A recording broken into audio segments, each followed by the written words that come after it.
Hello, everybody, and welcome to another edition of the Running the Bases podcast. I'm your host, Michael Garaffa, and we are here with the beginning of October. And you know what October means in baseball? It means postseason is right here, and we are about to begin. Postseason actually begins today. Things are getting really excited. October 1st, Running the Bases, we are here. We have a guest. I'll let you introduce yourself. Yeah, I'm happy to be here. I'm Ray Belcora, and I'm from San Francisco, so I'm a big Giants fan. I was lucky enough to be at Bochy's last game this weekend. I went home for Cal ASU and Bochy's last game. And we'll talk about that later, I'm sure, but I'm happy to be here.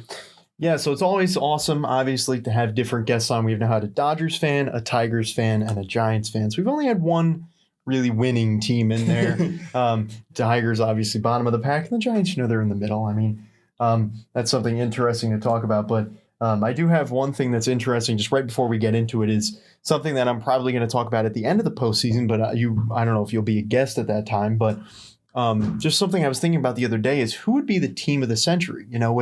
With the century or the decade. What am I talking about? The decade. The team of the decade. The decade's about to end, obviously. And we don't know who's going to win this World Series, but I was thinking about that because I knew I had a Giants fan coming on, and I was like, I think the Giants are the team of the decade because, they were so good the first half, and yeah, they've tailed off, but to me, there's really no other team that's in there right now that I think can get that. But I'll talk about that in a later podcast, but I just think that's interesting, team of the decade, and that, we're at the end of the decade and something that you would want to think about. But we're going to kick it off with the MLB news here, and we've got a boatload, obviously, with the season ending. You have managers being fired, but the three managers that were not necessarily fired, they decided to step down, and two of them actually retired. You have, actually, except for one team who was fired, but you have the Giants, who had Bruce Bochy, who decided to retire, obviously very close to home for you. Andy Green was released by the Padres a few weeks ago. Spoke about that on a different podcast. And then Ned Yost's obviously retiring from the game of baseball as well. So those three teams all need new managers. Three teams in very interesting positions. The Giants obviously are a team who want to contend, but for some reason just these last few years haven't been able to put the right team together and the right pitching staff together to make it work. The Padres have the young talent who aren't necessarily a team that's ready to win right now. So they could possibly be looking for a younger manager, unlike the Giants, who maybe will be looking for a more experienced manager. And then you have the Royals, who are also another interesting case, who I think are going to break out next year. I think the Royals are going to be a really good team next year. But I think they may end up looking for a really good manager as well, and I think that may surprise some people. So that's something to think about. Three teams right there. Obviously, you've got the Giants, but who do you think for the Giants that you would want to have as a manager? Well, this week they're interviewing in-house with Hensley Mullins and Ron Wotus. Hensley Mullins has been the hitting coach. Wotus has been the bench coach. And both of those would be fine options. Nothing that would excite me too much. Obviously, I doubt anything will be announced till November because they'll look at candidates from postseason teams, and they can't do that yet. So I'm not too interested by the interviews this week. If they come back for second interviews down the line, then it will get more interesting. But I'd like to see them think outside the box a little bit. A name that's been thrown around is Omar Vizquel. Interesting. Who is the Giants shortstop when I first started paying attention to baseball 10 or 15 years ago. And I like the connection he would bring, because the Giants, I'm just going to say it, the Giants have not brought in a good Latin American player in a long time, it seems. They have Elio Ramos, who's a prospect now, but Pablo Sandoval is really the last big one. Right. And when you look at the Dodgers, when you look at the A's, teams, especially on the coasts, love to bring in these players. They have diverse fan bases that can get behind them. Right. And the Giants, I feel, have not done a great job of that. Yeah, I never even thought about that.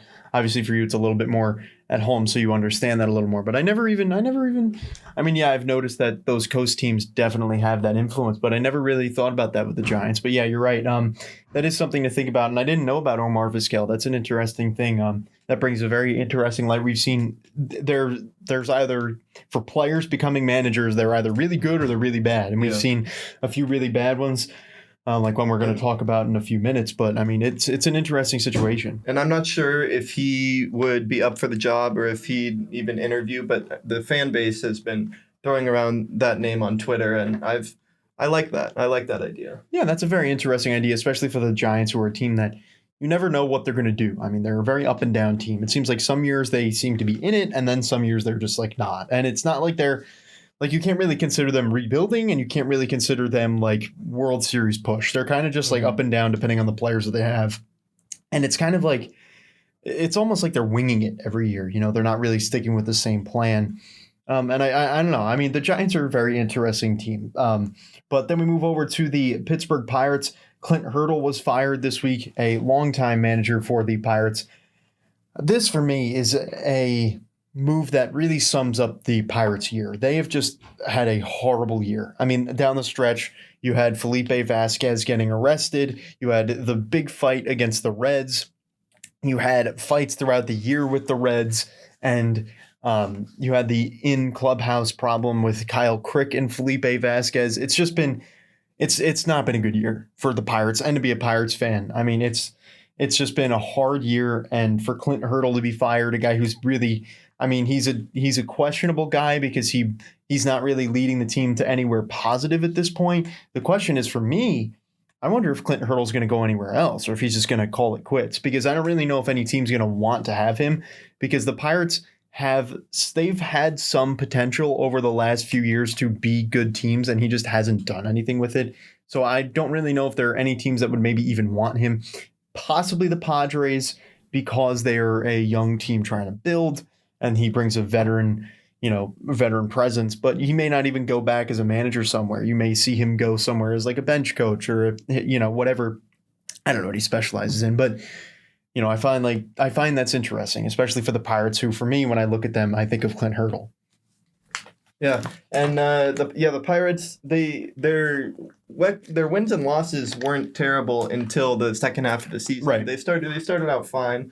I have a friend who's a huge Pirates fan from Pittsburgh. He was just not happy with the whole trade situation in the last few years. The Archer deal did not work out at all. So yeah, tough time to be a Pirates fan. I have a feeling they'll probably go with someone younger, but I have no sources to back that up at this point. I mean, it's the Pirates they're an interesting case in that their pitching is good. They have solid pitchers that just haven't really developed right. I mean, you said with Chris Archer, obviously great pitcher, and was on pace when he was in his prime to be one of the best pitchers of his time, and then just fell off. I don't know what happened. I mean, I feel bad for the guy. I mean, he's got such great potential. It's just not coming together. And for him to be on that team and they're just not even doing anything it's a disappointment. But another team that was a disappointment this year were the Chicago Cubs. And that's where we get to the next thing, which was Joe Maddon being fired, which didn't really surprise many people, but it hurt the heart of Cubs fans because they were led to a World Series by this man. They waited so long to win that World Series. He led them there. He brought them there. He took them to that next level. And for me, Joe Maddon's a guy who can fit in a lot of places. He's older, but he definitely brings a spark to a dugout. He brings a spark to their team, and he riles up a group, And it makes me think for the Mets, who could be possibly looking for a manager and should be looking for a manager, maybe they could get him or wherever he goes. I think he could bring a different aspect of the game wherever he ends up. Yeah, and no one will ever forget 2016 and winning that first World Series in 108 years. But for me, the Cubs were by far the biggest disappointment of this season. Oh, absolutely. I mean, no doubt about it. They did have injury problems with Rizzo, but they still had Rizzo for a bunch of the year. They have Chris Bryant, they have Schwarber, they have Baez. They just should not have lost the Central. Yeah. I mean, the Brewers and Cardinals, give them credit, they played very well, but everyone in the beginning of the year assumed the Cubs would be there, and for them not to be is a huge disappointment. I don't know if you can put that all on the manager, but that's what they did. Yeah, and that tends to be what happens. I feel like around baseball, if your team does poorly, they blame the manager, Yeah.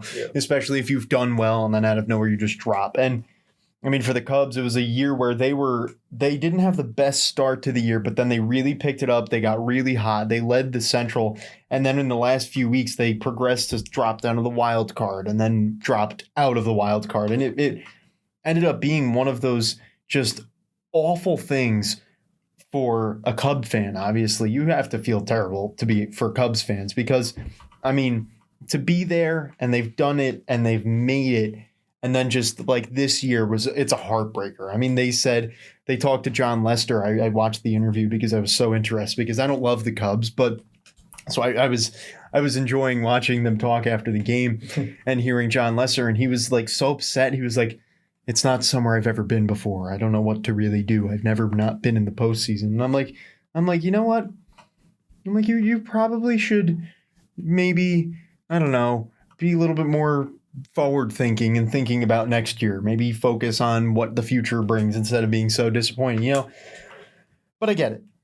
They've been there, and it's a hard loss for them. And for Joe Madden to be gone, he said it's a great day. I mean, he said that him and Theo Epstein, they opened a bottle of wine in their hotel room and they talked about it and they said it was a great agreement. And I'm like, I don't know if they're covering the fact that he's like disappointed or if he's just happy to leave Chicago. But I mean, it didn't really make sense to me. I didn't get why he was so happy, but we'll have to wait and see if that'll play out. So the next thing here we're going to talk about is the Los Angeles Angels, who have gone on a firing spree in their last 24 hours.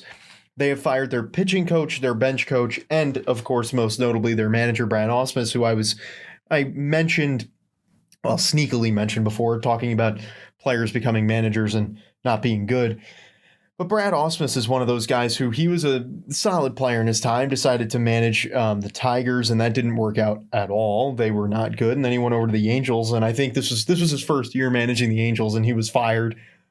For me, this guy shouldn't be managing again. I mean, if he's going to be fired now 2 times within a matter of 2 years, I mean, that's just a sign that this guy shouldn't be managing. Take the money that you got from being a player and stick to your day job because, I mean, I don't know how much money he made as a player, but obviously for a guy of that kind of stature, he probably made enough that he could be solid for the rest of his career. But, I mean, for the Angels, this was a year where I looked at their team, didn't say they were going to win anything. I didn't say they were going to be division winners, but I thought they could maybe crack 500 and possibly be a good team with Ohtani, Pujols, Upton, Trout. I mean, it's a team you look at and you say, these guys should be good. If you have Pujols producing at, hitting maybe 20 home runs a year and even batting 250, I would take that. I would be okay with that. And you've got guys like Andrelton Simmons on your infield who you should rely on to maybe hit a solid 250, but be a great defensive piece. I mean, I don't know what it is, but they just don't have the pieces. They're just not there. They're not making it work for some reason. And it makes you wonder. I mean, clearly they are deciding it's time to strip. They just signed Mike Trout to a big extension. If they didn't do that, maybe they would have traded him in this offseason, which makes, I'm sure, Mike Trout really happy that he signed that extension because his job would probably be in big danger right now. But for me, Brad Ausmus is just, I don't know. I really can't explain it. It's a disappointing. It's a disappointment. Yeah, the Angels in general just continue to disappoint. As a national baseball fan, like I want so badly for them to be good and Mike Trout to be on national TV in the playoffs and to really put on display for everyone around the country what he can do. And it's just frustrating because he's, I think, by far the best player of this time. And one of the top players ever. I mean, if he continues at this pace. He is just a joy to watch, and I want to see him in the playoffs, and the Angels continue to find a way to screw that up. Yeah, and I mean, you put it perfectly. I mean, I really couldn't put it any better way myself. I mean, just everyone loves Mike Trout. I mean, you can't not. The guy's great. He's not arrogant. He loves what he does. He's great for the game. And to be able to see him perform in the playoffs, I think it would be something I think it would make everybody whose team isn't in the playoffs, and maybe even teams who are in the playoffs, I think it would make everybody an Angels fan, because getting to watch Mike Trout in the postseason, I think is just such an amazing moment that when it eventually happens, hopefully, it's going to bring a lot of eyes. But I mean, the Angels, hopefully they'll figure it out. They've got the potential. Just the question is, will they get it done? And then the last thing for news here, we have the possible firings in the upcoming days of Mickey Callaway and Gabe Kapler, the Mets and Phillies managers. And these were rumored on the last day of the season. Mickey Callaway, on the last day when he was asked about it, he said, well, I'm driving home. I'm making the long drive home, and he's going to spend time with his family. He said, because I have a contract next year. Well, you're not going to be on the team next year, though. So that's that. And then Gabe Kapler, another disappointing year for the Phillies. They didn't crack over 500 for the third straight year, in a year where they signed Bryce Harper. And for me, I personally saw it when the Mets, because obviously the Mets played the Phillies a lot. Mm-hmm. When I saw the Mets play the Phillies, Gabe Kapler made some really bad decisions frequently. Like, they would say it on the broadcast, this doesn't make sense. I don't know why he's doing this. So I think for the Phillies, that would be a deserved firing. I think for Mickey Callaway, also a very deserved firing. Even though the Mets finished 10 games over 500, I don't think it's deserved that he stays on the team next year. Because if it weren't for him and we had a different manager, the Mets would probably be in the playoffs right now. So just interesting things. But from a Giants perspective and from another player's perspective, I want to hear what you think of Mickey Callaway, because obviously I see him every day and but I want to know what other people around the league think about Mickey Callaway and what he does. Mm-hmm. Well, yeah, I think that the Mets have, some of the most exciting young players in the game, with Pete Alonso obviously setting the rookie home run record. Davis, Conforto, obviously the pitching staff. They just have a lot of super talented guys, but it doesn't seem like their roster's that deep at the bottom. And that's where they struggle, especially in the bullpen. Mm-hmm. And it's tough on a manager, because when you have a bullpen that's not good overall, mm-hmm. it has more of your moves are going to look bad when they screw up on the field. So I don't know. At some point we're talking about all these teams looking for new managers. Like, how many good new managers are there? Right. Well, the Mets are obviously linked highly to Joe Girardi. Yeah. That's something that I would love to see happen, and hopefully I will be talking about that in if not a few weeks, in a month or two. But yeah, I understand that. It's hard to go out there and manage every day if your players just aren't going to play right. But there were definitely times when there were guys who were going right in the bullpen and guys who were going wrong. And he would throw in, like Jeurys Familia in a game where the Mets had a 1-run lead and he would blow the game. Mm-hmm. And people would say, well, we have Seth Lugo and Justin Wilson perfectly available in our bullpen and you're not using him. And those were some of the questionable moves. He definitely made a lot throughout the year. And I think one of the biggest ones for me were just the amount of times that he put in Edwin Diaz back to back. Obviously not back-to-back games, but every time he would put him in, he didn't give anybody else the opportunity for the first half of the season to close games. He left it on Diaz. He didn't try other things out until the second half. And when we started trying different things out, what happened? We started winning. Made Seth Lugo our closer. Edwin Diaz was pitching maybe once every 4 days in the 7th or 8th inning, or if we had like a 7-run lead. So it became obvious that, look, he's a young manager. It's his second year managing, and he was a pitching coach, so you would probably think that he would be good at the pitching. But it really depends on the situation and what, it all depends on a whole boatload of things. But for me, I don't know. I think that the Mets would be better off with a veteran manager in a time where they're trying to win. I think the young managers and the new managers are for the teams that are rebuilding, and they're all going to grow and develop together. So that'll do for the news. We're going to move on to the highlights. We don't have a ton because obviously it is the last week of the season, and I tried to focus more on some of the really, really exciting highlights. And obviously I threw in some of the cool Giants highlights in there, obviously, to try and get that, because we're going to talk about our playoff picks later on, which is what everybody's going to be here to watch. So we're going to start off with highlights. There was nothing from Tuesday, September 24th, so we go over to Wednesday, September 25th, something very close to home for you. Jalen Davis, a guy I'd never even heard of, hit a walk-off home run to beat the Rockies for the Giants. I'll let you handle this one because I don't know who the guy is and I don't know what the situation was. So yeah, Jalen Davis is the guy they got for Sam Dyson from the Twins. Interesting. He's, I believe, yes, because Dubon was from the Brewers. So yeah, he was from the Twins for Sam Dyson, who unfortunately got hurt. So that didn't work out well for the Twins. But he'd been struggling a little bit since his September call up. His average is low, but it was nice to see him get that one big moment at home to give the Giants a win. And I mean, obviously playing the Rockies, it's not really an important game, but it's for young players, it's cool, to have that moment, especially for me. I think whenever a player gets his first walk-off, I think that's great for them because if they get up in that situation again in the future, they won't be as stressed because they'll say, I've done this before, I'm okay. I remember that with Pete Alonso when he had his walk-off. He had like a walk-off sac fly in the first few months of the season. I said, this is good because it'll reduce the stress for when he comes up in future walk-off spots, because you go up there and if you don't get it, you say, man, I really want to do it. And it'll build up probably on the inside and it'll make you a little bit more anxious when you step up to the plate. So especially for a young player who is fresh into the league, I think that's a really great thing for them to get that off their chest. But the bigger thing of highlights from Wednesday, September 25th, was something that everyone was looking at. Zach Greinke's almost no-hitter, which would have been the third no-hitter in baseball of the year. And it was another one of those where it was the ninth inning, he got his first out and then gave up a hit. It was one of, like, you watch those and you're just like, he was so close. And for Zach Greinke, it would have been his first no-hitter. The funny thing was, though, I don't know if you saw this, but when Justin Verlander got his, he said after the game, he said, I don't want to get a no-hitter. He said, I think there's too much that comes with it. It's too much pressure, and I don't really like that. And obviously, and I mean, Greinke's not the most social of people. I don't know what his deal is, but he's got some sort of, like, I guess, social anxiety or something. So I think having that no-hitter would probably force him into the limelight for a long time. And I think that's something that he probably didn't want to do, I mean, I remember his press conference when he was signed by the Diamondbacks was one of the most like uncomfortable press conferences I've ever watched.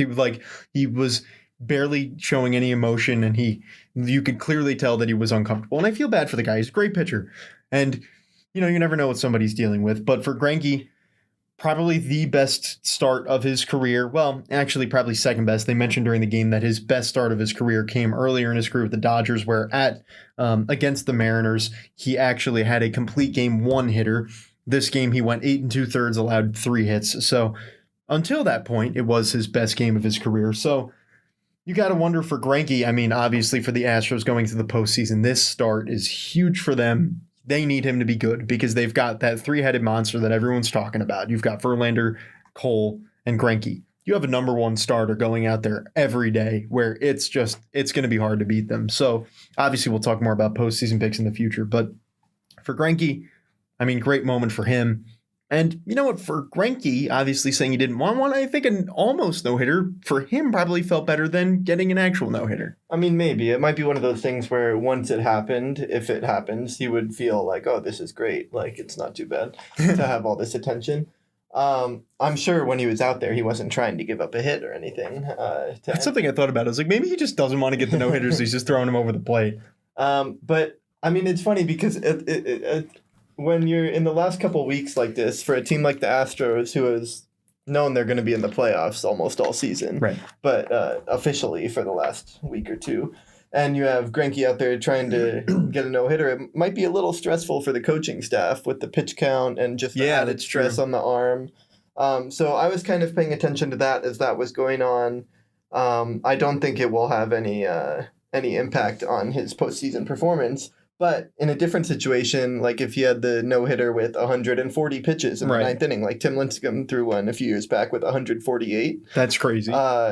They would not have let him do that a week before the playoffs. So exactly. That was in the back of my mind, although it didn't turn out to be a huge issue. Yeah, that's true. I didn't know that he actually had that many pitches when he threw it, but that's interesting. And for you're going to have to look at that in a very different light. I think that's cool to see, because you have that perspective, obviously. You've seen it happen, and you've seen that many pitches, and it'll affect their season. I saw it with Johan Santana; it affected his career. 125 pitches. I think it was actually 130. He never threw a great game for the rest of his career. He ended up having to retire because he just couldn't pitch anymore. So, for Greinke, good for him, and we'll have to wait and see. I mean, for the Astros, he's a guy who's been in the postseason before. He's a guy who's been there. And I think it's something great for him. So then we move on to Felix Hernandez's emotional send-off on Thursday, September 26th. This was, for me, like, it almost made me cry watching it. For us who've been watching baseball for so long, and I mean, I don't know if when you started watching, I don't think he had started playing just yet, but when I started watching in 2010, Felix Hernandez was this young pitcher who everyone was looking at. And people were looking at him and saying, wow, this guy's, he's really good. He's been around, he hadn't been around forever, but I mean, in 2010, I mean, he hadn't been around for super long, but I mean, the guy was good and everyone knew that he was good and everyone knew that he was going to be good. And I watched that and he walked off the mound for the last time. He immediately burst into tears. And this is one of those like few situations where you look at it and you say, you know what, crying's okay in baseball. It's a very emotional sport, and obviously it has such an emotional pull on a player. For a guy like this who's been in Seattle since 2005, he's been there. He has made his mark on this team. He had that perfect game. I mean, he is the face of Seattle. Yes, his last few years have been really terrible. He hasn't really pitched to any sort of excitement in really 4 or 5 years, but it's still, anytime you see Felix Hernandez's name, I automatically think King Felix is out there on the mound. And for me, it's one of those sad things that, I don't know if he's retiring, but I don't know. I don't know the actual situation. I think it's safe to say he won't be on the Mariners next year with that send off. Yeah, I wouldn't be surprised if he retired. He's 33. His career has really gone downhill at this point from such a high peak. And I mean, baseball does these send-offs and kind of traditions, emotional pulls better than any other sport. Yeah. I mean, it's a sport where there's enough time to like enjoy the moment, enough time to kind of mix in these moments to the game. Oh yeah, absolutely. Like at the Giants game on Sunday when Bumgarner pinch hit when Kershaw came in for his inning. And they all took a moment and had a moment. And baseball just does that kind of thing better than anybody else. And for Felix to get to say goodbye to the city of Seattle and their fan base like that is really special. And we talked about Mike Trout not being on playoff teams earlier. I mean, Felix Hernandez, the Mariners have never been that good under him, at least in the last 10 years or so. They've always kind of had the potential, but they've never really lived up to that as well as they could have. And yeah, there's an alternate universe where he could have been pitching in World Series. Yeah. And I think it'd be very interesting to see, like you said, I mean, to see him go out there and pitch in the World Series. I mean, it would be interesting. Obviously, we've seen people go out and pitch, differently in the playoffs than they do in the regular season. Like people say Kershaw is not a great postseason pitcher. David Price, we never know what he would do. But I mean, with the potential and the talent that he had, it would be hard for him to not do well in the playoffs. So for Felix Hernandez, if he does end up retiring, I think for the Mariners, that's got to be a number that they should retire. For me, my question is Hall of Famer or not. I think based on, I said last week that CC Sabathia shouldn't be a Hall of Famer. And I think if I say Sabathia shouldn't be a Hall of Famer, I think it would be hard for me to say Felix Hernandez should be. But Felix Hernandez did have a lot of years of just continued success, and he was fun to watch. He was great, but maybe the last few years of his career will hold him back from it. I think that's an interesting thing. Do you think Felix could be possibly a Hall of Famer? I think he's pretty borderline. I mean, his career ERA is 3.42. Obviously, these last few years have dragged him down, but I hope if I was a Hall of Fame voter, I would not pay as much attention to the last few years. I would pay more attention to, was this guy a Hall of Fame type player during his prime? And obviously to be a Hall of Fame type player, your prime has to be a long time, which his was. He was an All-Star in 2009, 11, 12, 13, 14, 15. And he was solid before that as well.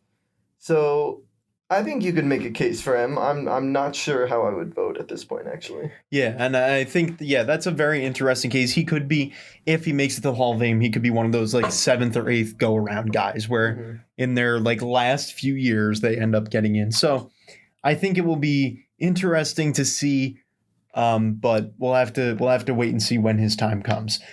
We move on to Friday, September 27th. Just going to make a quick note here because obviously it's not the more important piece of information. Pete Alonso tying Judge's record of 52 home runs. Obviously not something that we don't need to spend time on that because we will get more into detail with him tomorrow, but in the next game. So I'll just go over to Saturday, September 28th, where Pete Alonso, Mets rookie, sets the Major League rookie record at 53 home runs. It was really one of the best moments of the year.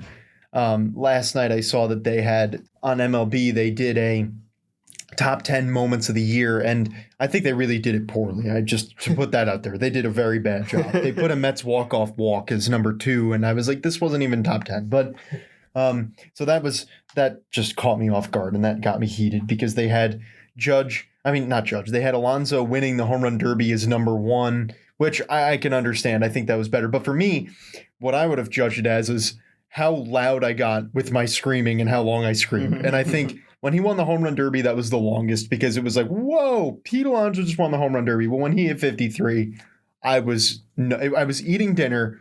I got up from the table, ran over, and I was jumping up and down because, I mean, for me, obviously, it's a lot more sweeter because he beat Aaron Judge. And you don't have that with like a crosstown rival necessarily, where you don't have them saying, we're better than you, he's better than you. With the Mets, we're constantly being compared to, the Yankees players. Alonso's being compared to Judge. Conforto's being compared to Judge. Nimmo was compared to Judge. Everything's compared to Judge, Stanton, their pitching staff. And it makes me so happy that he was able to beat Judge and beat him at home on the second to last game of the season. Especially for me, it was one of those things where I don't think Judge technically deserved the record because he already had played in the major leagues for a little bit of time. He had home runs and he had played for a little bit and then had really a second season in the big leagues, but he didn't qualify for rookie status. So for me, I don't really consider Judge's record as really like special as Alonso's is because if you think about it, Pete's in his first year, he's coming out and he hits 53 home runs in his straight up first year. Judge had time in the big leagues. He had seen major league pitching and then next year comes back and does it for a full season.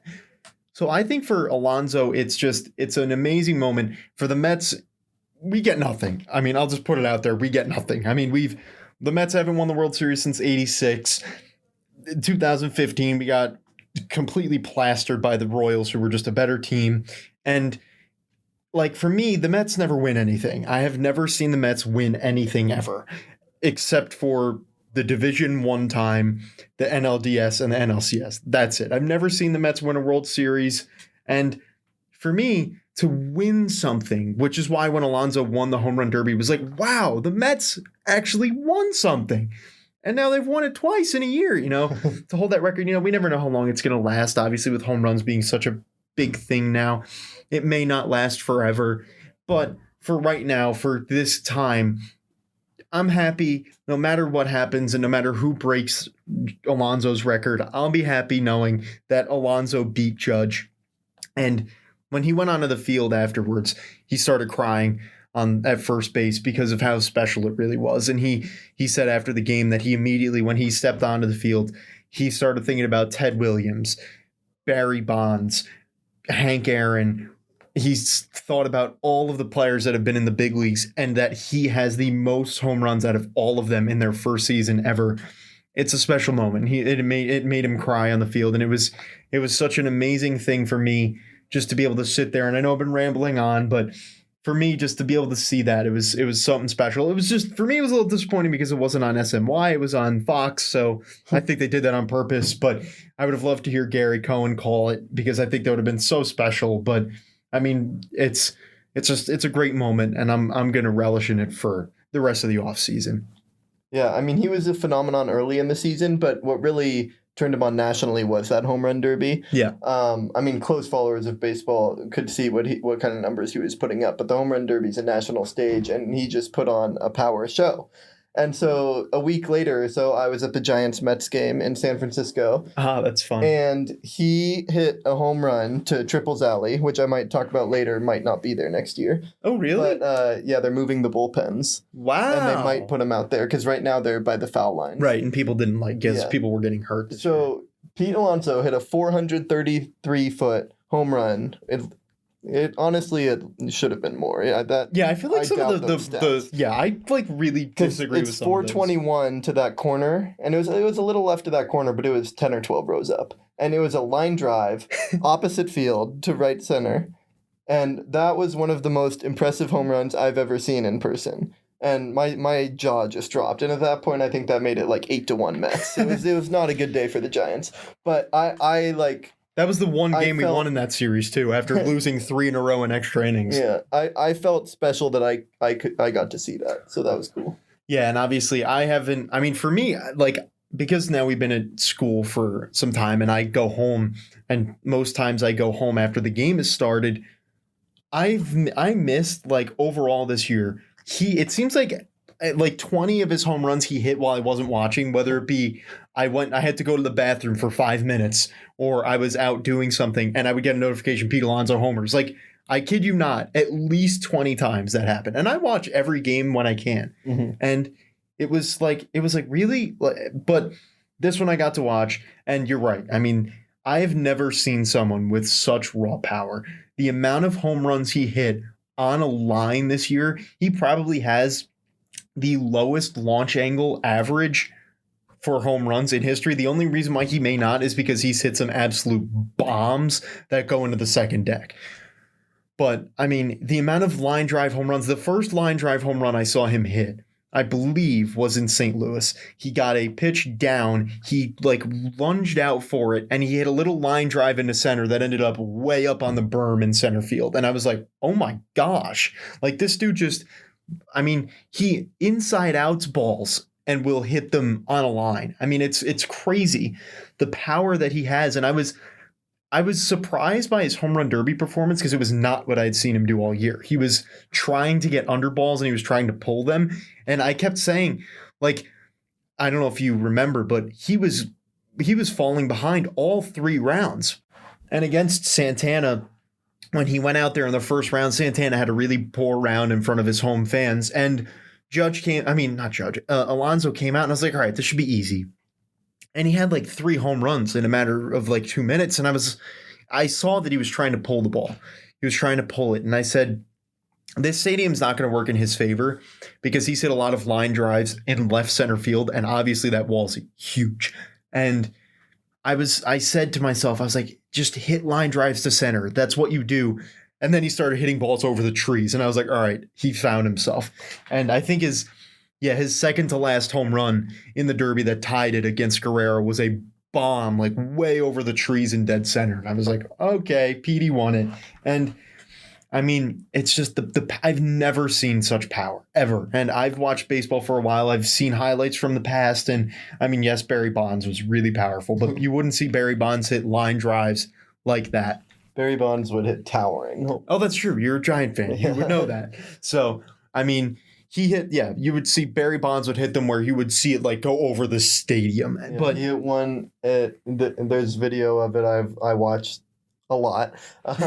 That's him at Old Yankee Stadium going way up into the third deck. Yeah, I've seen that. I saw that video last week. But Alonso's not the guy that's going to do that. He hit one of those home runs this year at Citi Field where he hit it into the third deck. And that was really impressive. But I don't want him to do that. I want him to hit line drives. Yeah. I want him to hit bullets. That's what he did for home run number 52 when he tied it. It was a bullet down the left field line that just barely got over the orange line. And I was so happy that he tied it because I was afraid that he wasn't going to. I was afraid that he was going to fall off. And for a guy in his first year in the big leagues, he played 161 out of 162 this year. That's first of all impressive for a rookie season. And he was not supposed to be the starting first baseman this year. He had to battle it out in spring training with Dom Smith, who we'll get to in a minute.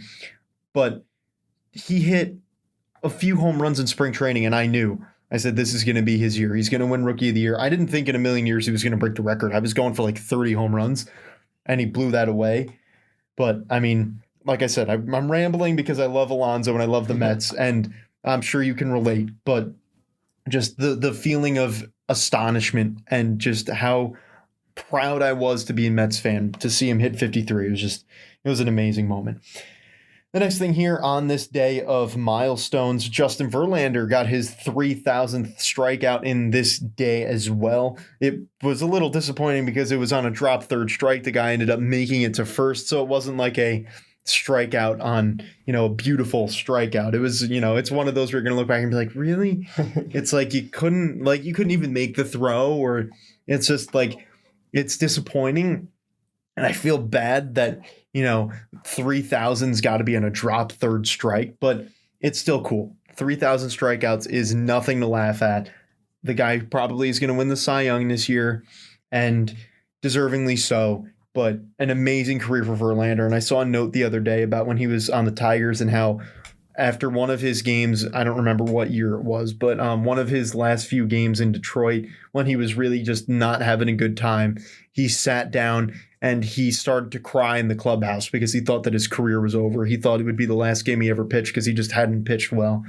He eventually obviously got traded to Houston, had an amazing postseason run, and has been great with Houston since getting there. And I don't know exactly his age, but he's in his mid-30s, and the guy is one of the best pitchers in baseball, definitely a Hall of Famer. And I mean, it's incredible to see a guy turn his career around like that. Yeah, he's 36, and I see it right here in front of me, but I also read that a week or two ago, and I could not believe it.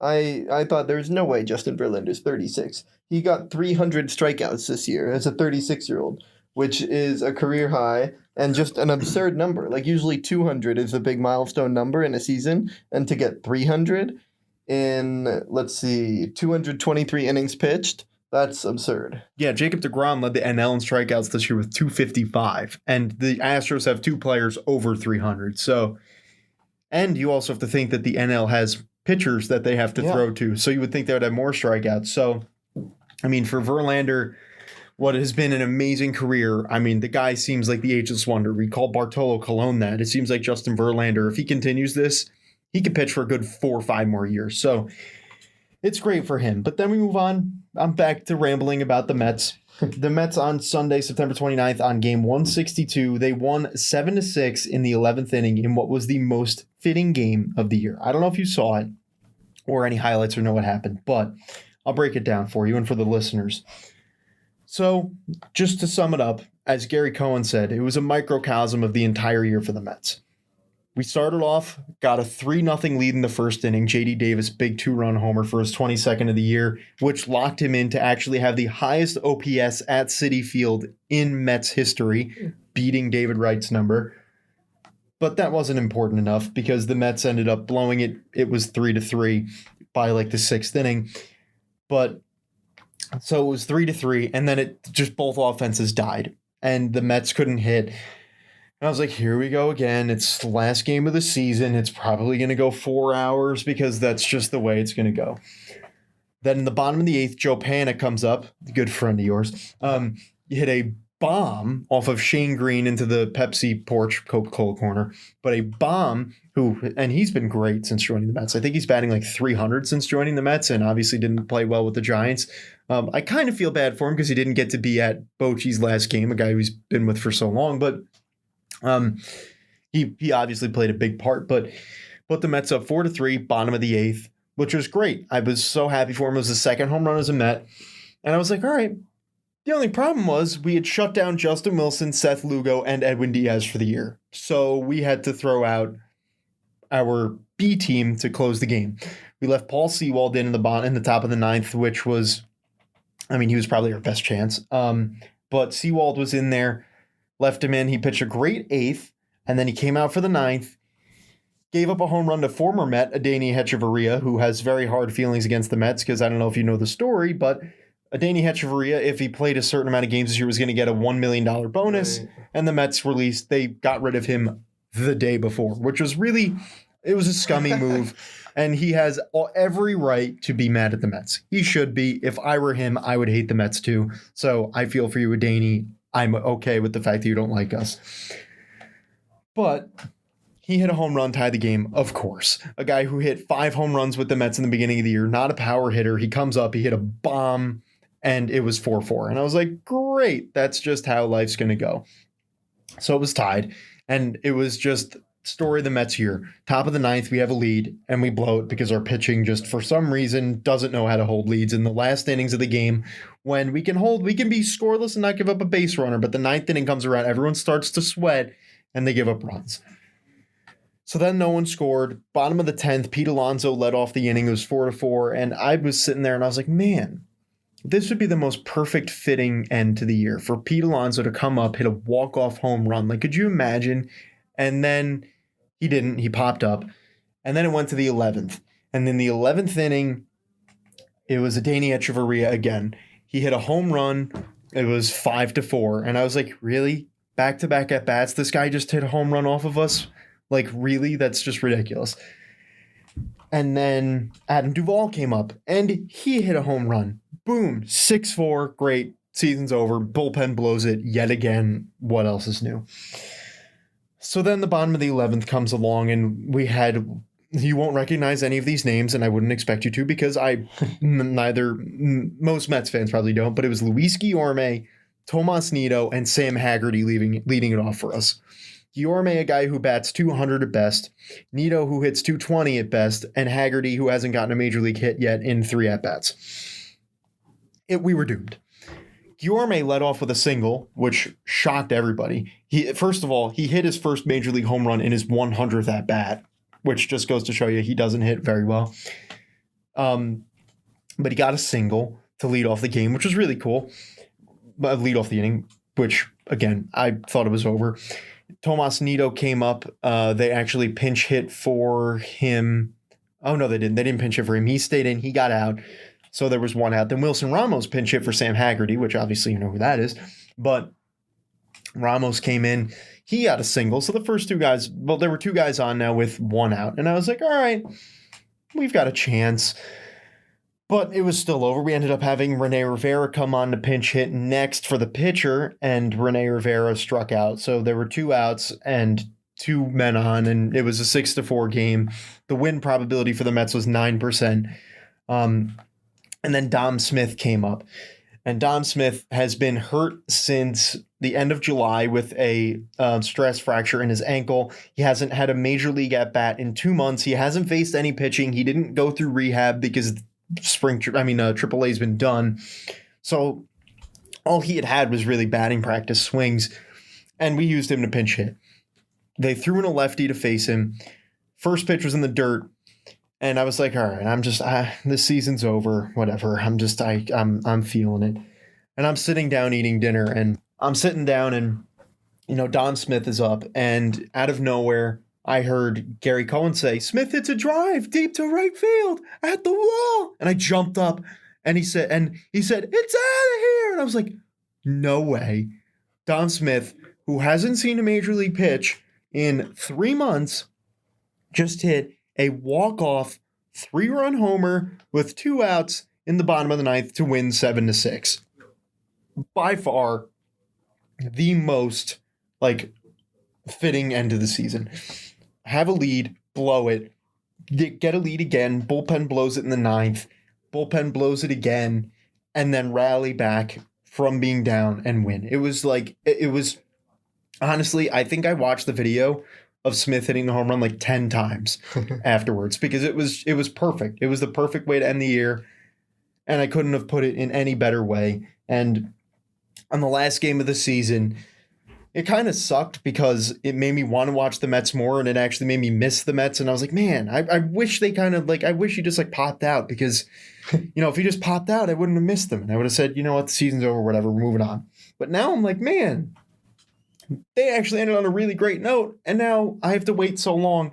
But it's kind of cool. Last thing you're going to remember for the year was a walk-off home run. You're going to start the year saying the last pitch the Mets had was a walk-off 3-run homer in one of the most perfect ways to end the year. It was great. Then we're going to move on to Martin Prado with his emotional final game of the year. I don't really know what was going on here, but based on the way it went, I'm assuming that it was the last game he is going to play in the big leagues or maybe as a Marlin. But it is a guy who has been with the Marlins for a long time. And it was in a game where he hit his 100th career home run that he had been sitting on for a while. It was only his second home run of the year. And he has been with the Marlins for a while. He played with the Braves, obviously, for a few years, but he's really been a Marlin through all of this kind of hard times that they have had. I mean, he's dealt with it all, but he hit a home run and then they took him out. And when he left the field, I mean, he started crying.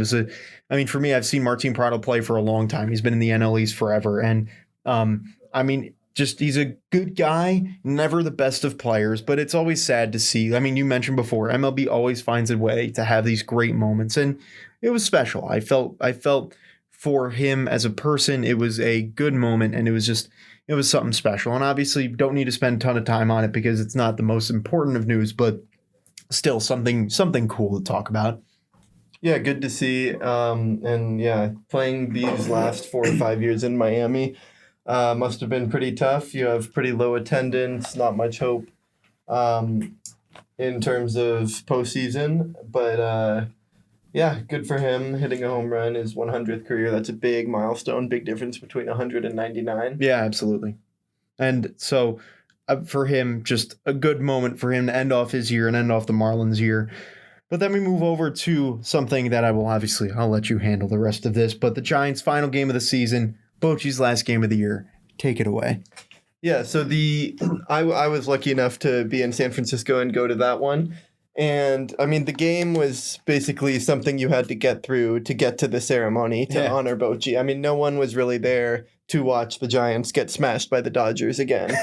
Derek Rodriguez gave up 5 runs in the first inning. The game kind of moved slowly from that point on. It was kind of a drag. But once we got to the ceremony honoring Bruce Bochy, I mean, everybody stayed. It was a packed house. They were all still there. For me, he's been the manager of the Giants for as long as I've been seriously following baseball. I mean, I kind of was aware of the Giants when Felipe Alou was still the manager. But Bruce Bochy took over in 2007, Barry Bonds' final year, Tim Lincecum's first year. So that was really a pivotal year in terms of the change of the Giants franchise. Obviously, Bonds set the home run record that year and the all-time record. And Lincecum's first year. And then 2008, 2009 was Lincecum winning the Cy Youngs. And then obviously 2010, 12, 14, the 3 World Series championships. And for the ceremony, they brought back a lot of players from all those years. And it was just super cool to see kind of all the players that I grew up watching and in the playoffs, and the heroes like Cody Ross in 2010. He was back. Even smaller guys like Nate Shearholtz. Andres Torres was back. Edgar Renteria, obviously. Marco Scudero from 2012. The big one for me, though, was Tim Lincecum. Tim Lincecum was my first favorite player. His Cy Young years were when I was 7 and 8. And so that was kind of the age when baseball really made a big impression on me. Mm-hmm. And when he would pitch, it was must-see TV. Because he's this little guy, listed at 5'11", 170, but he's smaller than that. He's very lanky. He can't be more than 160 pounds, maybe 5'10". And he would throw 98 miles an hour. And he just had this disgusting splitter, a changeup. I mean, he would make hitters look foolish. And so the Giants weren't great in 2008 and 2009, but then in 2010... he had a slightly less good year. He went 16-10 with a 3.43 ERA. But in the playoffs, I was also lucky enough to go to Game 1 of the NLDS that year against the Braves, 2010. It was the first playoff game of, my Giants fandom, basically. Mm-hmm. And he got the ball, complete game shutout, 2 hits, 14 strikeouts. And that was really the one moment that I'll remember best from his career. And to see him come back to now Oracle Park for the first time in 4 years, he's kind of disappeared. Yeah. He's not, I mean, we talked about Greinke not liking attention earlier. Lincecum really does not like attention. He just kind of does his own thing. If he's out and about, nobody seems to recognize him. He wears like a hoodie often. He just has moved on with his life. But for him to come back for Bochy was really special, for this fan base to really acknowledge him again, because we didn't like Bumgarner during that game. Bumgarner had an at-bat versus Kershaw, and we don't know if Bumgarner's going to come back or not, but we got to acknowledge him during that at-bat. Yeah, you never got that with Lincecum never got that moment. His last pitch or his last game at AT&T Park then, he got injured, and then it was kind of up in the air from then, and then he moved on. We never got that moment. He came back for Bochy. They embraced, shared a great moment. Bochy gave a great speech thanking everybody, the broadcasters, the fans, his family, all his players, everybody, the front office, the management. He talked for about 15 or 20 minutes, really put kind of an end on that era of Giants baseball. And now they're going to move on. The core is kind of aging out. Crawford, Belt, Bumgarner might be gone. Posey's fallen off. And so that put a bow on this era of Giants baseball. And now it's up to Farhan Zaidi to construct a roster, hire a manager, and start over for next year. Yeah, and I mean, nothing really much more that I can say. Obviously, you know the Giants better than I do, and for you, I mean, it's an emotional thing. I remember when David Wright left last year, and obviously I'm not going to make it about me and the Mets, but I mean, seeing that, I can understand, getting that last game. And for the Mets, it was similar with Lincecum. With Wright, he got hurt. He didn't play again for 2 years. And then he decided he wanted to play one more game. And I was lucky enough to be at that game and to see that. And, it was an emotional moment. And, those emotional moments in baseball where, you're never going to see this guy on the field again. It's sad, It really it tugs at your heartstrings. It makes you think like, man, it's the end of an era. It really is. And you think, how are we going to replace it? How are we going to do that? How are we, for managers especially, how are we ever going to replace that talent? With players, sometimes it's possible. But, I mean, for me, I never thought we were going to be able to replace David Wright again. And then, boom, Pete Alonso's out here and he's, taken over. And I mean, it actually even for part of the year made me forget about David Wright because of how great he was. And I love David Wright, favorite player of all time. And, for Bruce Bochy, amazing manager. I mean, it's not every year. I mean, obviously not every year, but it's not often where you'll see a guy win a World Series every other year for 3 years in a row. Well, technically, you know what I mean. Yeah. But it's special. I mean, he's a great manager. Obviously, hasn't been given the tools recently to get those wins, but amazing manager, should go into the Hall of Fame. I mean, great guy all around, and great for the face of baseball. And hopefully, for your sake and for the Giants, they'll find a guy who will be able to pick it up. Yeah, and another thing about Bochy in those 3 championships is that the Giants were never, like the Astros this year, favored to win those World Series. It was the starting pitching, and it was Bochy managing the bullpen. And he did such a fantastic job of managing the core 4, which were Affeldt, Lopez, Romo, and Casilla, who were there kind of through most of that time. Brian Wilson, obviously, closer in 2010.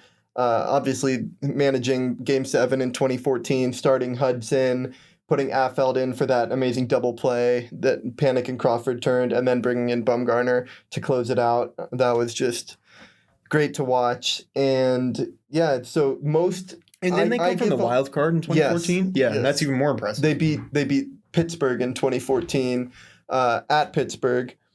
And so...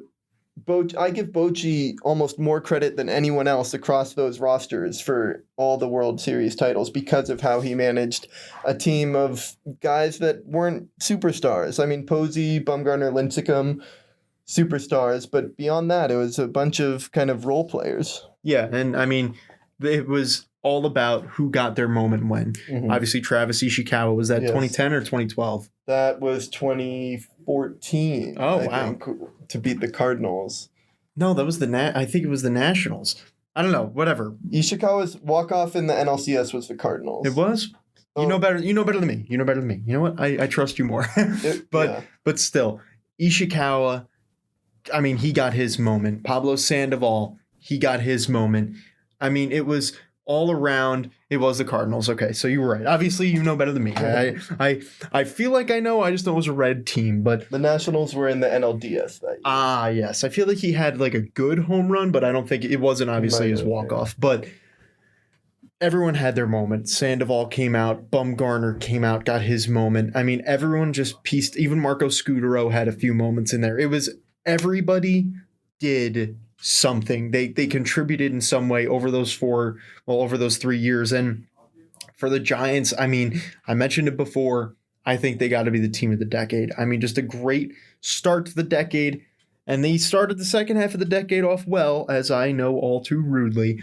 But then they fell off a little bit. But still, it's not like they dropped down to like an Orioles level. But for you, a Giants fan, I mean, I wouldn't say you've been spoiled with those 3 World Series, but I mean, it's great for you. And I wish I could feel for you, but sadly I can't. Yeah, and talking about the team of the decade for a second, I saw a tweet yesterday, I think, that had the division standings, but the whole decade. Mm-hmm. And the Giants were something like 95 games behind the Dodgers for the decade. But the Giants have 3 trophies, and the Dodgers don't have one. Well, and the Dodgers have also won 7 in a row. But like you said, winning those 3 trophies is sometimes that will overweigh. It's in those moments. You need to perform in those moments, which the Dodgers have not been able to do. So the Giants, we'll see where they go from here. But then we're going to move on to the batting and pitching winners of the year. I obviously would start with leaders, but because the season's over, but just going to kind of go through these. For the American League side, Tim Anderson was the MLB not home run, but he was the MLB batting champion. He batted .335 this year, and for him, probably the most under the radar season, I think, out of anybody in baseball. I mean, nobody. I didn't realize this guy was so in it until like the last minute when he pulled ahead of DJ LeMahieu and didn't turn back. But I mean, for Tim Anderson, bright future for the White Sox.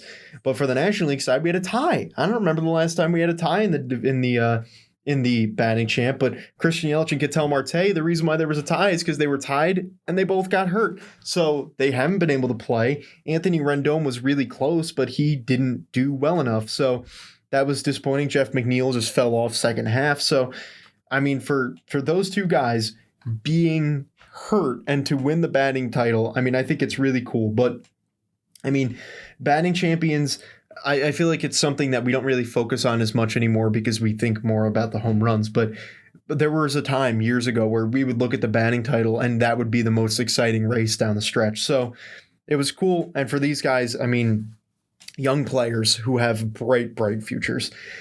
Then we move over to the home run leaders. And for me, obviously, this one's a lot more special for me with Pete Alonso leading the MLB in home runs. That is the first time ever where a rookie has led the league in home runs in entire baseball. So more records for Alonso.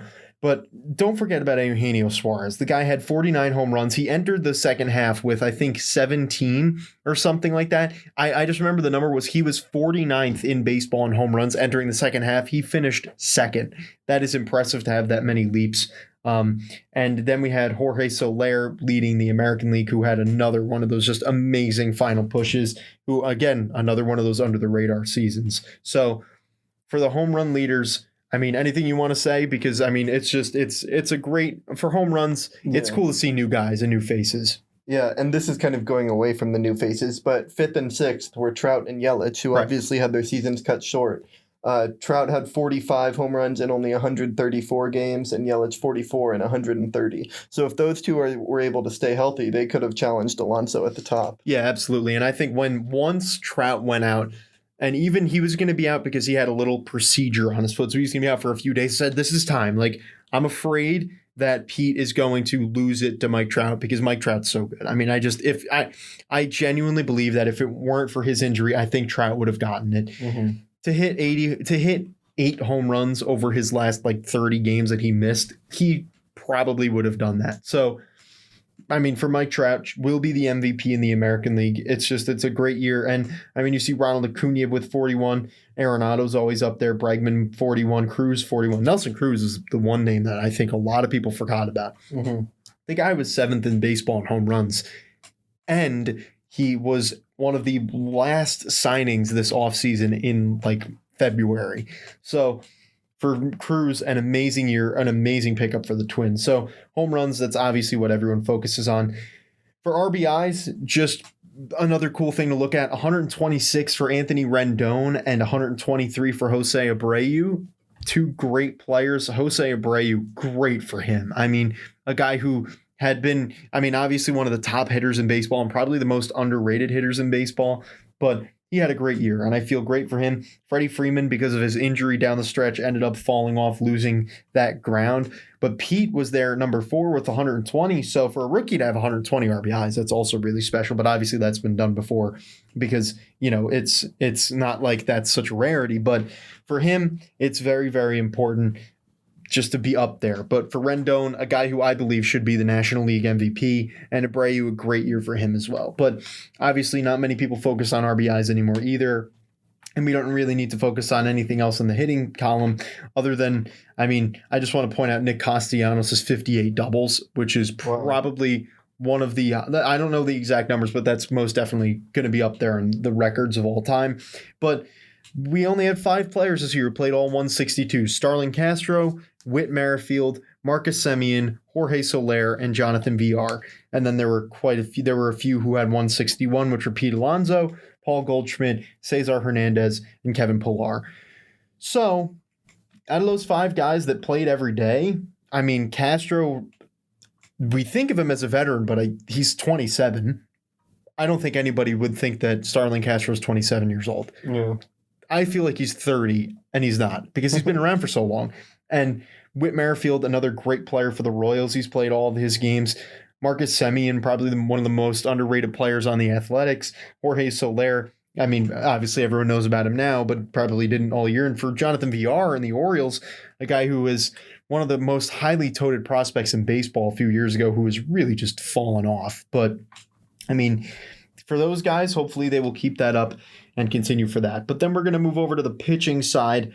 Not tons to talk about here either, but obviously the one thing I want to point out, ERA-wise, Hyunjin Ryu, a guy who should have been the ERA winner, who had 1.48 at one point in the year, ended up with a 2.32 ERA, which was sadly only 11 points lower than Jacob deGrom. But for Hyunjin Ryu, great year for him.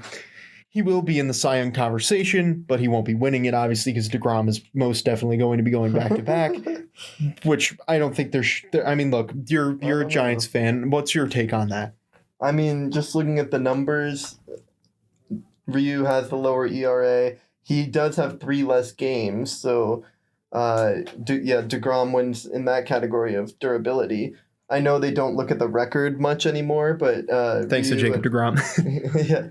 Ryu at 14-5 is impressive. Strikeouts, deGrom has really beat Ryu there. So yeah, I think it could go either way. I would not like to see a Dodger win it, but I wouldn't be surprised. That's true. But for me, I always look at WHIP because I think WHIP is one of the more controllable factors for a pitcher. And Jacob deGrom, he had the better WHIP there. And I think for WHIP overall, I look at WHIP as a very important factor in baseball because it is something that you can control. Obviously, you can give up 2 base runners in an inning. They'll take you out, and the next guy will give up a 3-run homer because he's a terrible pitcher. That goes against you. It's not really your fault, which is why I've started looking at the WHIP, which is why I think for deGrom, a .97 WHIP, which tied him with Jack Flaherty, one of the top pitchers in baseball this year, who I think should be in the Cy Young conversation as well. But Verlander and Cole led the WHIP category, .8 for Verlander, .89 for Cole. Just great seasons for them. But that's, strikeouts, it's good to talk about Garrett Cole leading baseball with 326. That's awesome for him. One of the top pitchers in baseball this year who's not even going to win the Cy Young because of his teammate who had 300. But then you've got way away Shane Bieber with 259 and deGrom with 255. So, talking about stats at the end of the year, it's something that people will often do, but I think it's better to look at, looking at the end of the year, postseason's obviously what we're going to focus on. But I wanted to do team of the week, but I think we can just mention our players. We don't need to go into detail. Mm-hmm. For me, I had for catcher Williams Astudillo, who had 389 with 1 homer and 6 RBIs in the last week. Good week for him, but there's not many games being played in the last week, so obviously not many great numbers. Who'd you got? Will Smith, Dodgers catcher, hit 385, a home run, 5 RBIs. Yeah, so 2 good players there. First base, I think we can both agree on this one. Brad Miller, 476, 5 homers, 8 RBIs. 5 homers in the last week when he's not even playing 7 games. That's pretty impressive. Yeah, same. So then we move over to second base. I had to give this one to Asdrubal Cabrera. He only had 12 at-bats, but he batted .500 with 1 homer and 5 RBIs. Pretty impressive, meaning that he got 6 hits, drove in 5 runs. Pretty good week. I gave it to Odor of the Rangers, 286, but 423 on-base percentage, 3 homers, 12 RBIs, 2 doubles.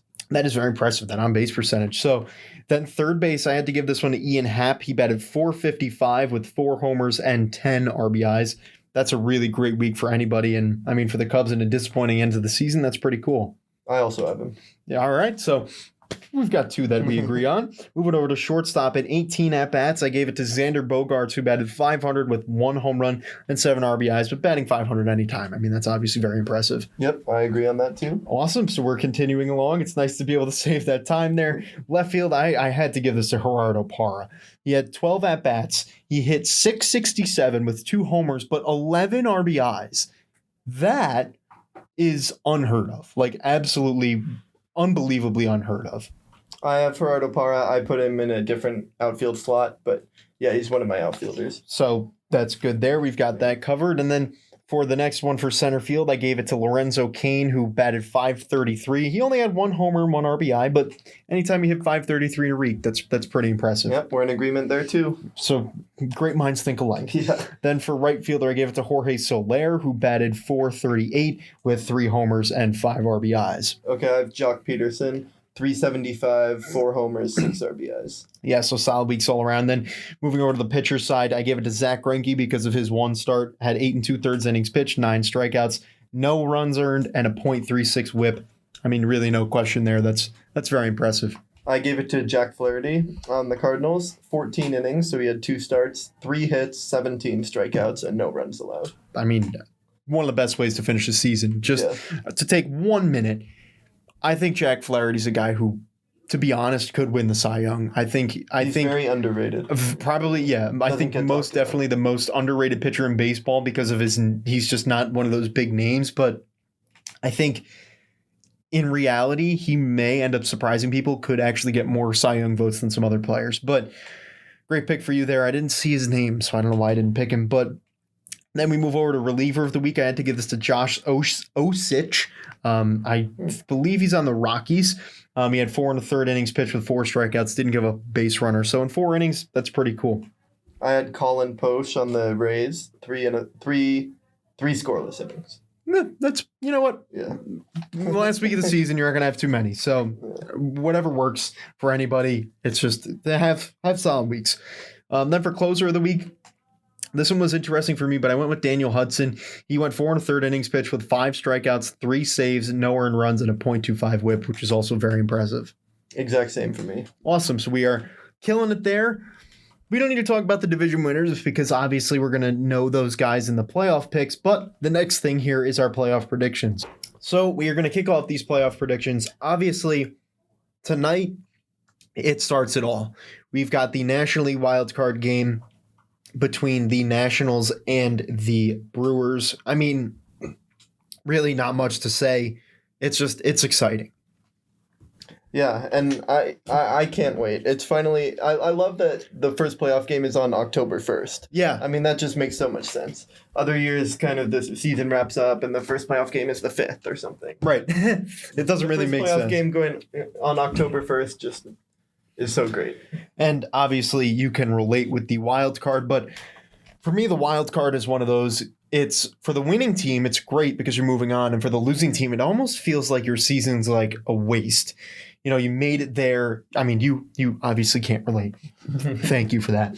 But I mean, it feels like a waste because it's you were so close and then you just have one game that ends your year. And I mean, the wild card, in my opinion, I think for me, other than the World Series, I think the wild card is the most exciting part of the postseason. I mean, I remember 2015, Edwin Encarnacion walk-off 3-run homer against the Orioles in what was a great wild card game. 2016 Connor Gillespie. Yeah, you don't have to remind me of that. But I mean, I would get to that, sadly. But I mean, it's always one of those games. It's never one-sided. You never see one team pull away ever. It's always either a pitching duel or a hitter's duel, or maybe they'll figure out a way to get 5 or 6 runs. And I think with us, we can obviously relate to that. And that's great because we want to obviously have that relation, but we understand wild card games are very up in the air. But with this game, I feel like it's one of the more interesting games because it may not be one-sided. It may be one-sided, actually. We may see Max Scherzer throw a 8-inning, one hitter, and the Nationals score 5 or 6 runs, and it's over from the beginning. But I think we have 2 teams here tonight they have the offense, but their pitching is what holds them back. And I've been saying it for weeks that the only way you're going to beat the Nationals and Max Scherzer, in my opinion, is to have a better starting pitcher, which the Brewers don't have, which is why I think the Nationals are going to take this game. And it'll be interesting to see if Scherzer is not dominant, if what they do with, say, Strasburg, if they bring him in or if they just say... Well, they were talking about Patrick Corbin. I think he's probably the guy that they bring in because he's slotted to be their number 3 starter if they made it to the division series. So, okay. I mean... It will be interesting because they do have a backup plan. So I think for me, especially because the Brewers have been slumping offensively lately, I think their magical season's probably going to come to an end tonight just because the Nationals have been a lot better lately. They've won 9 in a row going into the postseason, and the Brewers don't have Yelich. They have been cold lately, and Max Scherzer's on the mound. I think it's just going to be all eyes against them. But what do you think? I'm going to pick the Brewers. I don't really feel great about it, but when Yelich went down, I thought their season was over, and they've really proved me wrong. So I have a tough time going against them now, even though I know the odds aren't in their favor. So, you know what? Whatever happens. It will definitely be a good game to watch out for. And to kick off the postseason, I think it's the best way. I'm excited to be watching postseason baseball again, best time of the year, and it's going to be great. But then tomorrow, we have the American League wildcard game, which I think is even more up in the air because we have 2 teams that can hit, and their pitching isn't necessarily great. You've got Charlie Morton, and last I checked, the Athletics haven't picked a starter yet. They picked Sean Manaea. They did, okay. So Manaea will be starting that game. He hasn't pitched much this year, but he's been great since coming back. I think it's going to be an interesting development because the Athletics were in the wild card game last year. They played the Yankees. I don't even remember who they started in that game, but they played the Yankees. They put up a good fight, but the Yankees were really they were better, and it was obvious that they were better. And it was a pipe dream. It was for the Athletics to win, but I think overall, I think that the Rays have a really good offense, and the Rays have been hot. The Athletics have not hit very well lately because I've been turning on their post notifications because I wanted to see who would get home field. They are going to be in Oakland, but the Athletics have just not hit. They've scored 1, 2, 3 runs a game, and they're lucky that they've been playing the Angels and other bad teams because it's why they've been able to manage to win those games. But in my opinion, I don't think the Athletics are going to have what it takes in this one game, which is disappointing because they have a great team. But I don't think that they will be able to beat the Rays. I'm going to pick the A's. I mean, we have different opinions on both of these.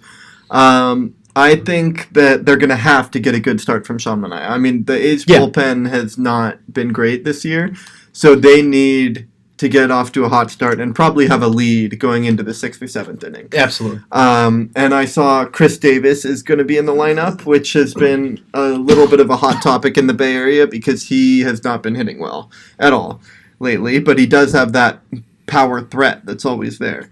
Obviously, Matt Chapman is so good, Simeon, Mark Canha. So the A's have power up and down the lineup, and I think they can run into 1 or 2 and hopefully the bullpen will hold on for the A's. And if they do happen to do that, they will still have to go up against the Astros. Yeah. And I think really, if they play the Astros, I don't think they will stand a chance. So now they have done well against the Astros during the season. Interesting. But I'm picking the Astros. Yeah, we would. But we'll get to the American League side in a minute. I do want to start with the... Well, actually, you know what? No. We'll talk about the American League side because we have the natural transition into it. So we have the... You said you think the Astros will get it. Yes. How many games do you think they will get it in? I'm going to say 5. I think the A's... I mean, assuming the A's win. I'm talking as if they're for sure absolutely. Winning. I think the A's will put up a fight, but overall, just the starting pitching for Houston, having 4 games at least pitched by those 3 aces is tough to overcome. Yeah, and I think it's actually good that we pick different things because then we can show both sides of, because now I have the Rays and the Astros. I don't think the Rays can handle the Astros either. I don't think anybody can, but I just think that because the Astros are so good and the Rays have a good offense, but the Rays pitching staff is good. They have a really underrated bullpen, but I just think that the Astros offense is really good that I think the Rays are going to be knocked out in 4 games just because I think they may, if they lose a game, because obviously the Astros have home field, they may end up pulling Justin Verlander out there for game 4. So you never know. They may want to do that. But I don't know. I think if the Rays go up there, I think the Athletics could definitely put up a fight against the Astros, but I think the Rays may have a little bit of a better chance. But then we go over to the other American League game, which is guaranteed to happen, obviously, with the Twins and the Yankees. This is an interesting game because the Twins are a powerhouse offense, so are the Yankees. They both have pitching holes, but the Yankees have a little bit of a better pitching staff, so I'm going to go with the Yankees in 5. I think that the division series are tough because you can't really, sweeps don't happen very often. And it's, other than that, you're winning in 4 or 5 games. And I think they're both so evenly matched that it's going to be an offensive series. I think it's just going to be games where it's 8-5. 4 hours. Yeah. It's going to be one of those games where to watch the other game, you have to switch to some weird channel. Yeah, exactly. Because the Yankees-Twins game is still going on. Right. And, I mean, if you think about that, you remember, I think it was 2017, where it was the Yankees-Twins in the wild card, and it was the same thing. It was, I think it ended up being 5 hours long. And it was genuinely one of the only times where baseball can be boring is if, there's no offense and nothing happens after, but it still takes forever. So that's, I think that can happen. I think it's going to be a long offensive series that will probably drag on a lot, but I do think the Yankees are going to get it in 5. So what do you, how many? I think Yankees in 4. All right. I just think that offense will overpower the Twins. Yeah, I mean, I don't feel too confident about this one either. I mean, it's hard to predict baseball, but I just think the Yankees will take it in 4. Yeah, and I mean, the Yankees are a good team, but we'll get to their championship series in a minute. But the National League side, obviously for us a lot closer. You've got the Nationals and the Dodgers, which is what I have. You have the Brewers and the Dodgers. But I think with the Nationals and the Dodgers, I want to say the Dodgers could win it quickly, but I think that just because the Nationals have such good pitching starting rotation, I think the Dodgers will win it in 5. And the reason being is I think Scherzer will give them a good game, and I think either Strasburg or Corbin will give them a good game and get them a win, but I think their bullpen will blow it in the other 3. I think that the Nationals, the only way the Nationals can perform is if they go with a 3-man rotation and they pitch guys on short rest, which will end up being their downfall anyway if they manage to win. But I think for the Nationals at this point, it may end up becoming more of a let's win our first ever postseason series in our history and blow out Scherzer, have him go game 4, have Strasburg go game 5. Well, actually, no, Scherzer wouldn't start game 1, but whoever it is that starts game 1, have them go 2 and have the, and not maybe focus about the future. Say, you know what, I don't think we can win the World Series, but let's get our first, postseason series win and maybe focus on that. So I have the Brewers facing the Dodgers, and as a Giants fan, I hate to say this, but I think the Dodgers win this series easily. I'm going to say 4 games. I think Kershaw's going to show up for Game 1. I know he has the history of disappointing in the playoffs. I think that will come later. But I think Game 1 against the Brewers, in my case, I think he pitches well. I think they win the first 2. They drop 1 in Milwaukee, but they close it out in 4. Yeah, I mean, that's very, I can understand that. I think I don't have actually any sweeps in the postseason at all. And I think that maybe the only series that could happen is if the Brewers play the Dodgers. I think that is the only way we could have a sweep. Just because I think that the Brewers pitching staff can't hold down the Dodgers. So that's that for that NLDS. But then the other NLDS, which obviously is set in stone, is the Braves and the Cardinals. And for me, I've seen the Braves play a lot this year. I have nothing against the Braves. They're a good team. I just think that is going to be a very well-matched series, and I think it's going to go 5. I think that's going to be a 5-game series, and I think the Cardinals are going to get it. I think the Cardinals are going to come out on top just because the Braves have slowed down lately. Freddie Freeman's hurt. Acuna's hurt, and you never know. Maybe they're rushing him back to play, and that may affect the way he plays. I think that's going to hurt them, which is the only reason why they may win it in 4, but I think the Cardinals will be able to get it in 5. I feel the exact same way. I think the Braves are really a year away from World Series contending. They obviously have this great regular season record, but it's a whole step up in the playoffs. And with the young core that they have, I think that the Cardinals will take it in 5 also. So that'll wrap it up for the division series, and that brings us to the ALCS and NLCS. We'll kick it off with the NLCS because we're talking about the NL right now. And for me, I've got that, and so do you, have it slated at the Cardinals and the Dodgers going head-to-head in that NLCS. And for me, this is a series that I think the Dodgers just will be able to overpower the Cardinals and their starting pitching. I think that the Cardinals will be muffled a little bit by the Dodgers, and I think I'm making a little over-the-top prediction by saying the Dodgers will win it in 5, but I think it can happen. I think the Dodgers are having such a magical year, and I think their offense is so good that I think they can beat the Cardinals in 5 games. I also have the Dodgers, but I see it as a longer series. I want to say 7, but I think 6 is more realistic. I think Kershaw is going to have a clunker in this series, but the Dodgers will be able to overcome that. Their lineup is just up and down. There's power. They just, on offense, they just are unstoppable, it would seem. So yeah, I think Dodgers in 6 is my official prediction. And I think that the way that the Cardinals can get a win is I think if Jack Flaherty comes out and pitches a great game. Yeah. I think that is really the only way that the Cardinals will be able to get these games. So that would, for both of us, send the Dodgers to the World Series. And then we've got the Astros and the Yankees. This is a very debatable series here, but for me, I've got the Astros in 6. I think the Astros, they've got the pitching, and I just think the Yankees pitching is not good enough to hold down the Astros. With the way the Astros hit and the way the Astros pitching is, I think they can hold down the Yankees and their potent offense, but I just don't know if it'll be good enough. So I'm going Astros in 6. I'm going Astros in 5. I think that the Yankees pitching will be exposed in this series, and they won't be able to score like they usually do. Just the top 3 of the Astros rotation is ridiculous. I mean, with Verlander, with Cole, with Greinke, I mean, there's just no break there. Especially if they start going short rest, I doubt they'll need to. But Astros in 5 make pretty easy work of the Yankees. And if you think about it, that's true. If the Astros win the first 3 games, then you have Verlander in Game 5, so they should be able to get that win. But if I'm thinking that there could be possibly one game in there where they tumble and maybe Cole gets outpitched or Greinke gets outpitched maybe by 1 run. So I think that's the only reason why I think the Astros can get it in 6, just because the Yankees have a good offense that they can maybe get to one of their pitchers and get an extra run.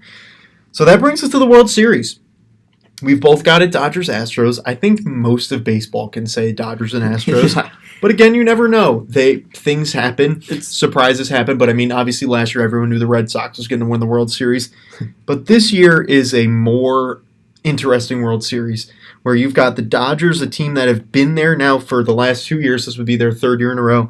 And the Astros, who beat the Dodgers 2 years ago, which will make for a very interesting series because you've got the same teams going head-to-head. But I think it's going to be good because there's some different players. You've got new guys involved. But I think that the Astros just have the magic this year. I think they have had the offense, and I think they are going to pull it out of a hat. And I think they're going to get it in 6 games over the Dodgers. I will say Astros in 7. I think that this will be another great series. I mean, the series 2 years ago was a phenomenal series. And yeah, it's interesting. We talked about how most people are picking the Astros-Dodgers. Statistically, like, there is a fairly low chance that it will be an Astros-Dodgers matchup. Right. Just because anything can happen in baseball. But everyone's picking them because it's just hard, especially with the Astros. It's almost impossible to pick against that 3-man starting rotation in the playoffs. It just so consistently they have another almost Cy Young candidate coming at you. And I think the Dodgers offense will be silenced. I think they'll go down 3-1, win Game 5, but the Astros will close them out in 6. Yeah, I think that's fair, and I mean, I think it's very safe to say that there are a lot of factors. Obviously, I've said it throughout the year. Baseball's the most unpredictable sport in the world. You can't predict baseball. Mm-hmm. But the Dodgers and the Astros coming against each other is a very possible, realistic chance. But look, the postseason is going to be great, and we're going to enjoy it no matter what. And whoever comes out on top in the end, it's still going to be fun. It's going to be the postseason's great for baseball. It's the best part of the year.